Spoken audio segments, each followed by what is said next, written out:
झालं तर 7 तारखेच्या नंतर पाऊस कमी होणार आहे, म्हणून खास करून हा अंदाज देखील महाराष्ट्राच्या सर्व शेतकऱ्यांनी लक्षात घ्यायचा।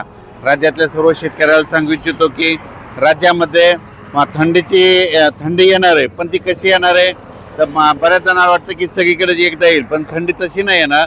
काय होणार आहे 5 तारखेला तुम्हाला सांगू इच्छितो, नंदुरबार जिल्हा, धुळे जिल्हा, नाशिक जिल्हा, जळगाव जिल्हा, नांदुरा तालुका, बुलढाणा जिल्हा, घाटाच्या खाली, त्याच्यानंतर परतवाडा, खामगाव, अकोला,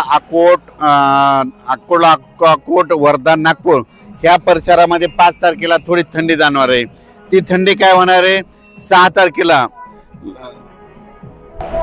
तारखेला ती थंडी काय होणार आहे इकडं अहिल्यानगर, जुन्नर, आंबेगाव, त्यानंतर ओझर, त्याच्यानंतर इकडं संभाजीनगर, जालना जिल्हा, परभणी जिल्हा, त्याच्यानंतर हिंगोली जिल्हा, त्यानंतर वाशिम जिल्हा, अकोला जिल्हा, यवतमाळ जिल्हा या पट्ट्यामध्ये 6 तारखेला थोडी थंडी जाणवणार। 7 तारखेला ती थंडी परत काय होणार आहे परभणीकडे या परिसरामध्ये येणार आणि 8 तारखेला परत राज्यात बऱ्याच ठिकाणी थंडी जाणवण्याला दिसणार, म्हणून हा अंदाज लक्षात द्यायचा। म्हणजे सांगायचं झालं तर राज्यामध्ये आणखीन फक्त